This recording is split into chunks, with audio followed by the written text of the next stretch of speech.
નમસ્કાર મિત્રો, રાધે રાધે, જય શ્રી કૃષ્ણ મિત્રો। મુખ્ય દરવાજા પર પાણી છાંટવાથી લોકો આટલી ઝડપથી ધનવાન કેવી રીતે બને છે, ચાલો આજે આ વિડિયો દ્વારા જાણીએ। મિત્રો, ઘરનો મુખ્ય દરવાજો તમારું નસીબ રોશન કરી શકે છે। તમારે ફક્ત કેટલાક નાના નાના ઉપાય કરવા પડશે, કારણ કે આ ઉપાયો અજમાવીને તમે લાખો કમાઈ શકો છો। લોકો બની ગયા છે અમીર અને તમારી આર્થિક સ્થિતિમાં ચોક્કસપણે મોટો બદલાવ આવશે, જે કોઈ ચમત્કારથી ઓછું નહીં હોય। આ ઉપાયો માતા લક્ષ્મીને ખૂબ જ પ્રિય છે।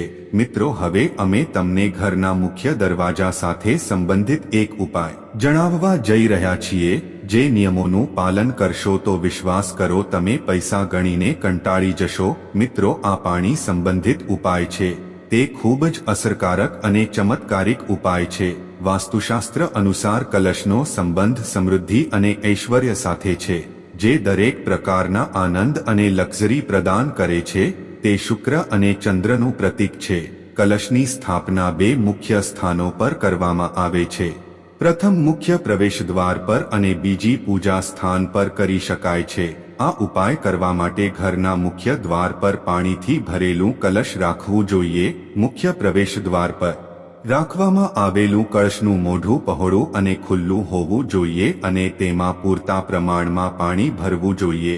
શક્ય હોય તો તેમાં તાજા ફૂલોની કેટલીક પાંખડીઓ રાખવી જોઈએ। મિત્રો, આ કલશને મુખ્ય દ્વાર પર રાખવું અને તેના પાણીનો ઉમરા પર છંટકાવ કરવાથી ઘરમાં આર્થિક સમૃદ્ધિ આવે છે અને કોઈ પણ પ્રકારની નકારાત્મક ઉર્જા ઘરમાં પ્રવેશતી નથી। આનાથી ઘરમાં સકારાત્મકતા અને ખુશીઓ આવે છે। આ સિવાય મુખ્ય દરવાજા માટેનો બીજો ચમત્કારિક ઉપાય છે ઘોડાની નાળ, જેનો સીધો સંબંધ શનિ મહારાજ સાથે છે। સામાન્ય રીતે તેનો ઉપયોગ ઘરમાં શનિ સંબંધિત સમસ્યાઓ માટે કરવામાં આવે છે। ઘર માટે જે ઘોડાની નાળનો ઉપયોગ કરવામાં આવે છે તે ઘોડાના પગમાંથી નીકળેલી હોવી જોઈએ। બજારમાં મળતી નવી ઘોડાની નાળનો કોઈ ફાયદો થતો નથી। મિત્રો, આ ઉપાય કરવા માટે ઘોડાની નાળ શુક્રવારે ઘરે લાવો અને તેને આખી રાત સરસવના તેલમાં ડુબાડીને રાખો।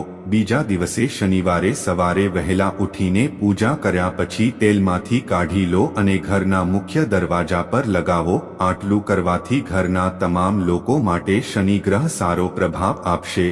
આર્થિક સ્થિતિમાં સુધારો થશે અને પરેશાનીઓ પણ દૂર થશે। મિત્રો, જો તમને કાળા ઘોડાની નાળ મળી જાય તો આનાથી ઉત્તમ બીજું કંઈ નથી। મિત્રો, ઘરનો મુખ્ય દરવાજો ઘરના અન્ય દરવાજા કરતાં મોટો રાખવો જોઈએ।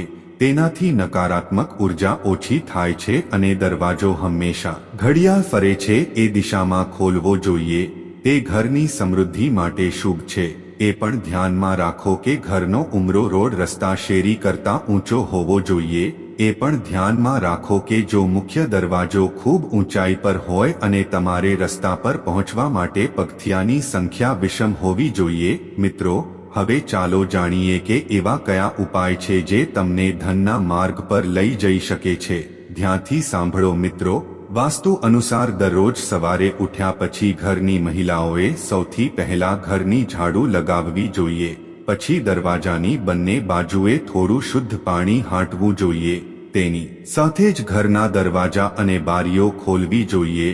આ રીતે કરવાથી ઘરમાં સકારાત્મક ઉર્જા પ્રવેશ થાય છે અને નકારાત્મક ઉર્જા દૂર રહે છે। જે ઘરમાં હંમેશા અંધકાર હોય છે, એટલે કે બહારનો પ્રકાશ ન હોય, ત્યાં વિવિધ પ્રકારના વાસ્તુ દોષો ઉદ્ભવે છે। જો તાંબાના વાસણમાં ચોખ્ખું પાણી ભરીને તેનો છંટકાવ કરવામાં આવે તો આનાથી દેવી લક્ષ્મીની કૃપા જળવાઈ રહે છે અને ઘરના લોકો પણ સ્વસ્થ રહે છે, કારણ કે તાંબાને પવિત્ર માનવામાં આવે છે અને વૈજ્ઞાનિક રીતે પણ તેનું ઘણું મહત્વ છે। ડોક્ટરો અને કાયદાશાસ્ત્રીઓ પણ તાંબાના વાસણમાં આખી રાત પાણી રાખીને તેને પીવાની સલાહ આપવામાં આવે છે। તાંબાના વાસણમાં પાણી પીવાથી તેની સ્વાસ્થ્ય પર સકારાત્મક અસર પડે છે। મિત્રો, એકવાર સાચા હૃદયથી નીચે કમેન્ટ બોક્સમાં જય માં લક્ષ્મી અવશ્ય લખો। તાંબાના વાસણમાંથી મુખ્ય પ્રવેશદ્વાર પર પાણી છાંટવાથી ઘરની બહાર રહેલા કીટાણુઓનો પણ નાશ થાય છે। આનાથી ઘરની આસપાસનું વાતાવરણ પણ શુદ્ધ થાય છે। આટલું જ નહીં, આ ઉપાયથી ઘરમાં ધન અને સુખ પણ વધે છે। જો તમે હંટકાવના પાણીમાં થોડી હળદર ભેળવો તો તેના ફાયદા પણ અનેક ગણો વધી જાય છે. જો તમે ઈચ્છો છો કે જો તમારી પાસે ક્યારેય પૈસાની તંગી રહે તો આ ઉપાય કરો. આ પછી દરરોજ સવારે પાણીમાં હળદર ભેળવીને દરવાજાની ફ્રેમ ધોવાથી આર્થિક પ્રગતિ થાય છે. જો તમારા ઘરમાં થ્રેશોલ્ડ ન હોય તો પણ તેમાં હળદર મિક્સ કરીને પાણીનો છંટકાવ કરવો જોઈએ. જ્યોતિષ શાસ્ત્ર અનુસાર સવારે ઉઠીને સ્નાન કર્યા પછી પૂજા રૂમમાં અગરબત્તી પ્રગટાવ્યા પછી જો તમે ઘરના મુખ્ય દ્વાર પર હળદરના પાણીમાં ₹1નો સિક્કો નાખો અને તે સિક્કાને મંદિરમાં રાખો તો જીવનમાં સૌભાગ્ય આવશે. પૈસાની કમી ક્યારે કમી નથી આવતી. જ્યોતિષ શાસ્ત્ર અનુસાર ઘરનો મુખ્ય દરવાજો ગ્રહોનું કેન્દ્ર છે. એટલા માટે માનવામાં આવે છે કે મુખ્ય દરવાજા પર હળદરનું પાણી છાંટવાથી વાસ્તુદોષ દૂર થાય છે. ઘરના મુખ્ય દરવાજાની સામે અઠવાડિયામાં એકવાર મીઠાવાળું પાણી કરીને અવશ્ય હાંટવું જોઈએ. ખરેખર મીઠું નકારાત્મકતાને દૂર કરે છે.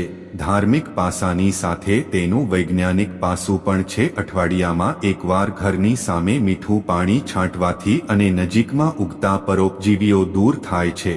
પ્રાચીન સમયમાં પણ ઘરના આંગણાને સંપૂર્ણ રીતે ધોવાની પ્રથા હતી, પરંતુ આજકાલ લોકો ખાસ કરીને શહેરોમાં એવા ફ્લેટમાં રહે છે જ્યાં આંગણા નથી.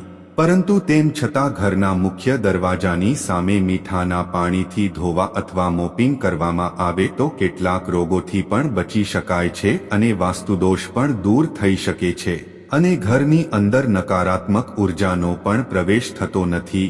દેવી લક્ષ્મીને ઘરમાં કાયમ રાખવા માટે તમે તમારા મુખ્ય પ્રવેશ દ્વાર પર દેવી લક્ષ્મીના ચરણ બનાવો અથવા તમે તૈયાર પગ પણ લાવી શકો છો. ઘરના મુખ્ય દરવાજા પર સ્વસ્તિક બનાવવું પણ શુભ માનવામાં આવે છે. મિત્રો, વાસ્તુશાસ્ત્ર મુજબ સ્વસ્તિક લગાવવાથી ઘર, દુકાન કે ઓફિસમાં સૌભાગ્ય અને સમૃદ્ધિ વધે છે. પ્રવેશ દ્વાર પર શુભ ધનલાભની નિશાની બનાવો. તેનાથી રોગો અને દુઃખ ઓછા થાય છે અને સુખ સમૃદ્ધિ વધે છે.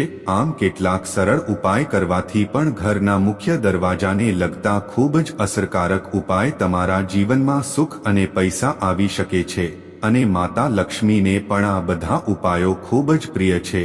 મિત્રો, માહિતી પસંદ આવી હોય તો વિડીયોને લાઇક, ચેનલ સબસ્ક્રાઇબની સાથે બેલ આઇકોન પણ પ્રેસ કરજો. જય શ્રી કૃષ્ણ. રાધે રાધે.